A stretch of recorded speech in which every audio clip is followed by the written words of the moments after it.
Jake Paul Joshua. Oh, Jesus. That's a fucking bad idea. That's a bad idea. But let me tell you what. A lot of people watch that one. Will you watch it? Sure. You know what everybody's tuning in for on that one. Then I think everybody's going to get what they've finally been waiting for. I'm a little fucked up, but will you take care of me forever and ever? The problem child ride has finally hit a dead end. For a long time, fans debated what would happen when online hype met true heavyweight power. On December 19th, that question was answered in brutal fashion. This wasn't an ordinary defeat, it was a devastating wake-up call, one that reportedly left Jake Paul hospitalized and facing the harshest moment of his career. What's up, guys? The day after the fight. Got out of surgery a few hours ago. They put a plate in my jaw, wired it up. Hurts to talk, so I'm gonna keep it short. Took the L, respect to the men across. This moment goes far beyond hype, trash talk, or pay-per-view sales. It's a harsh education in what real knockout power looks like. And now, UFC President Dana White has finally spoken, and his response is sending ripples across the entire combat sports landscape. Is the burnt bridge with my brother unfixable? I don't hate your brother. You guys need to fight guys your fucking same size. When you fought Floyd, you are massive. He did hit you with a fucking bomb, and you fucking ate it. He's gonna fight Gervonta Davis. Who do you got? Gervonta, I think, hits way harder than Floyd, but he's too small. Your brother's gonna be able to get inside on him, put his weight on him, tie him up. I hear your critique on fighting guys the same size as you. Is that why you guys wouldn't let me fight Conor? Yeah, you're fucking huge. Conor weighs 145 pounds, 155 pounds. Yeah, but he says he can beat me. Round 6 was meant to be Jake Paul's proving ground, the point where he showed he truly belonged. Instead, it marked the end of the illusion. Just over a minute in, Anthony Joshua delivered a perfectly timed right hand that didn't merely stop the contest, it shut the door on the entire experiment. After 5 rounds of delaying the inevitable, and somehow pushing through multiple knockdowns, Jake finally ran into a barrier he couldn't outtalk or outmaneuver. As he crumpled to the canvas, the swagger that fueled his rise vanished, replaced by the harsh reality of serious jaw damage. This wasn't just a defeat. It was a physical dismantling, handed out by a fighter who appeared to be cruising until he chose to finish the night. Or Jake would have moved around the ring at 100 miles an hour. There's 2 things I would have done. Tried to shut Jake down at 100 miles an hour, or I would have gone on the back foot. So Jake decided to move around the ring, and I decided to put the pressure on. What I could have done better is a lot of things, 100%. In the fight game, you've seen the amazing fighters that have graced us over the last 100 years, and the expectations that we put on ourselves are immense, but I tried my best. Jake done well while it lasted, but if you remember what I said in the interview with Cameron is, fighting's not just physical, it's psychological. And when you understand the psychological warfare, I did say to you that, Jake, what's gonna happen? I'm gonna see a time when I'm gonna take your soul and you're either gonna give up or you're gonna get knocked out. And unless you have that instinct, you just will never be a good fighter. So I wish that I could have knocked him out at the start. But as we saw tonight, Jake has spirit. He has some heart. He tried his best, and I take my hat off to him because, number one, a lot of fighters haven't got in the ring with me, and Jake did. And secondly, even when he got knocked down, he kept on trying to get up, and I take my hat off to him. So America, I think you have someone who could potentially, if he still has the heart for it, come back again, dust the dirt off his shoulder, and come again and maybe sell out this center sometime in 2026. Maybe against a Gervonta Davis, a Ryan Garcia, who knows?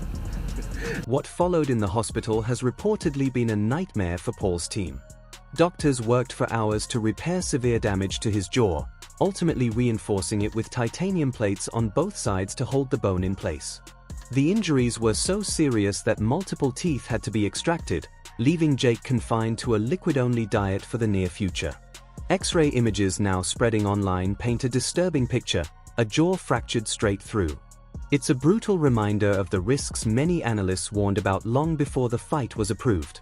And while Jake has tried to laugh it off, even joking about chasing Canelo within days, the moment comes across less as resilience and more as a strained effort to cling to relevance. When Jake Paul lost to Fury, I haven't really paid attention to Jake Paul. I have no. Jake I Paul's- have love for Jake too. I don't. Wait, have, yo. I don't know when a Jake fight's Paul's happening. I fights really are all don't. the same. He fights older people that are smaller.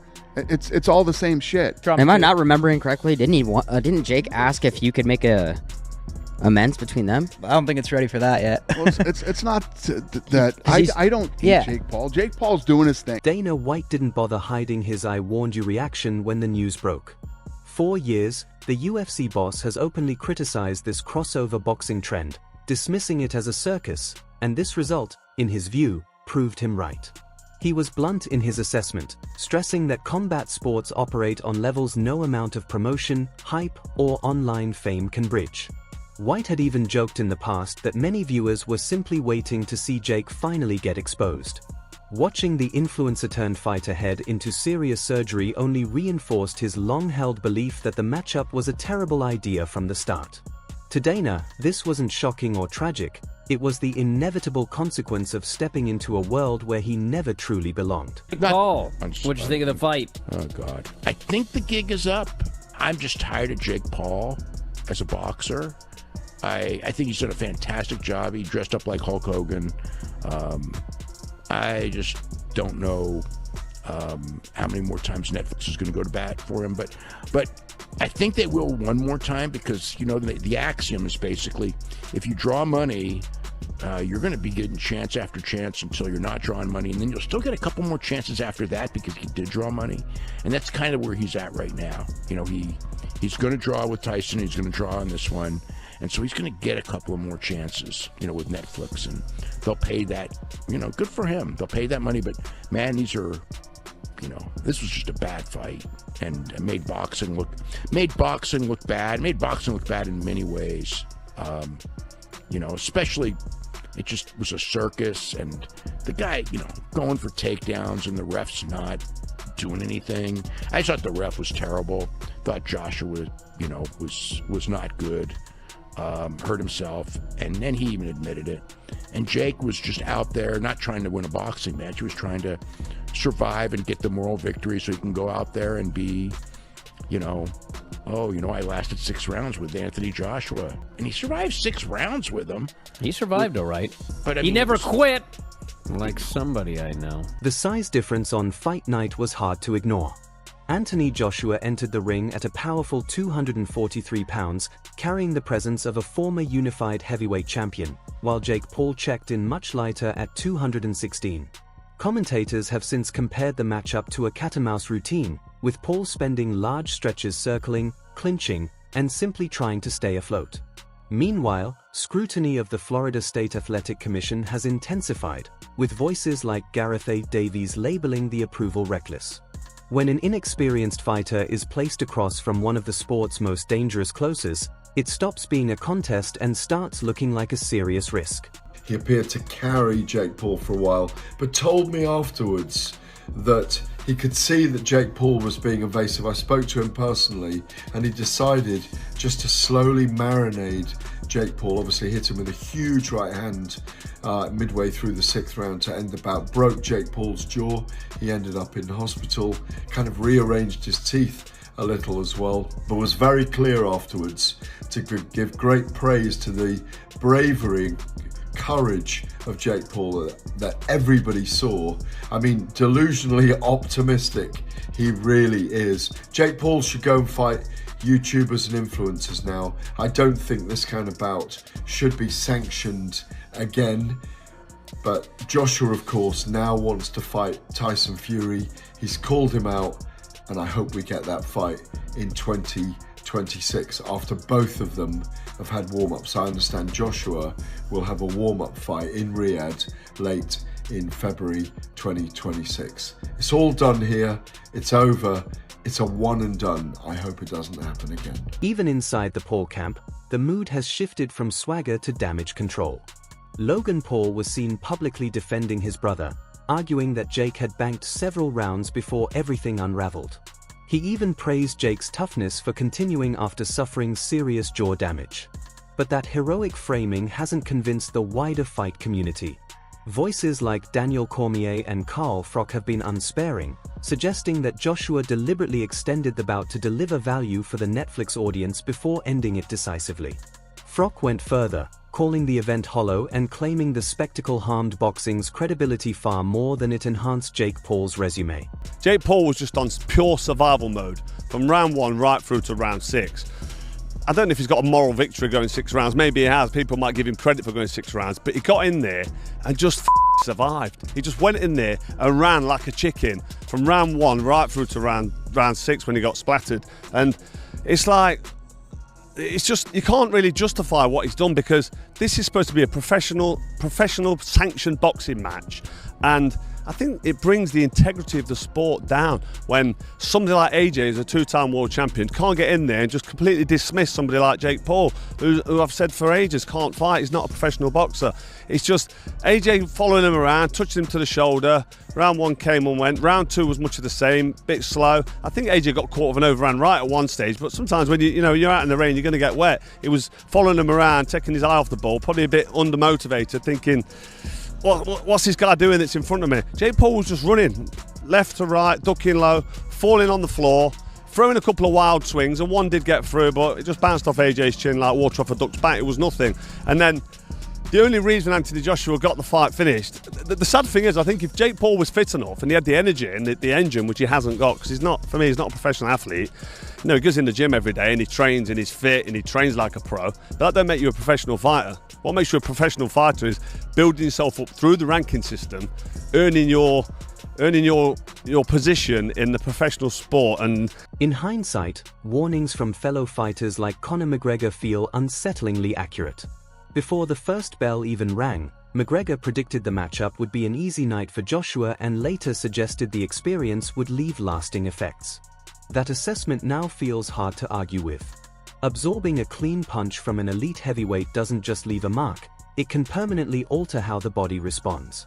As Jake recovers in a hospital room, restricted to liquids and staring down months of rehabilitation, the conversation has shifted to one sobering question: was the massive payday really worth the permanent metal now holding his face together? 6th round before getting his face caved in. Literally, you can see the x-rays of his jaw online. Jake did not beat the count after absorbing the right hand that broke his jaw, and AJ got the KO. Guys, let me come out and say, the story to me coming out of this fight is Jake Paul. This dude is a maniac in the best sense of the word. And I'm not going to try and hear any Jake Paul slander today on the show. Guys, nope. He got in the ring with a former Olympic gold medalist and heavyweight champion of the world who's 37, he's not 45 years old. He's still fighting, guys. Dubois knocked him out. He was in that fight with Dubois. He was a top heavyweight. Yes. Yeah, Usyk beating him a couple times. Usyk, one of the all-time great fighters, and those were competitive fights. Yes.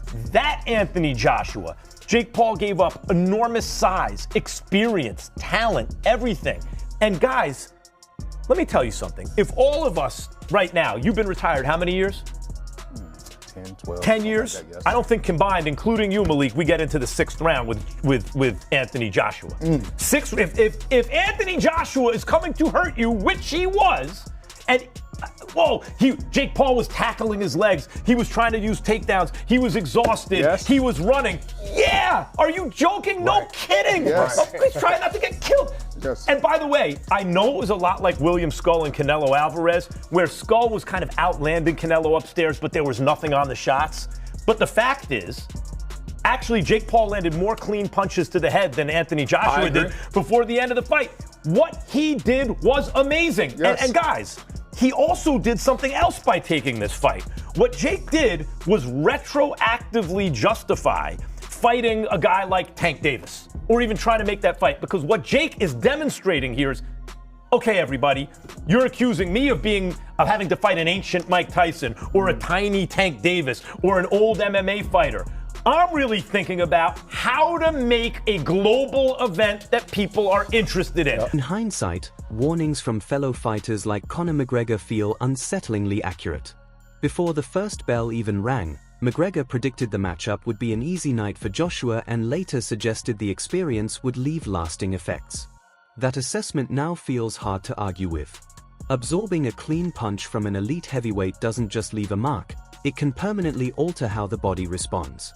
As Jake recovers in a hospital room, restricted to liquids and staring down months of rehabilitation, the conversation has shifted to one sobering question: was the massive payday really worth the permanent metal now holding his face together? But in the 6th round, you could just tell that this fight was over. You knew that Anthony Joshua was going to eventually land something that hurt Jake Paul. And you know how you know the boxing world wanted it to be brutal? Because Rosendo was sitting here and he goes, I hope he gets knocked out bad. He didn't want him to get TKO'd. They wanted Paul to get absolutely destroyed. And honestly, that right hand, oh my God, he took all of that right hand. You could see in his face, he was like, okay, now I understand boxing. Now I understand, like, at its worst, what boxing can be. Because he got hit clean by one of the biggest punchers, acclaimed, a lot of accolades, world champion heavyweight, and he went down and didn't get up. And honestly, I was hoping he didn't get up because it was only going to get worse. I thought Francis should have stayed down when Joshua hurt him bad.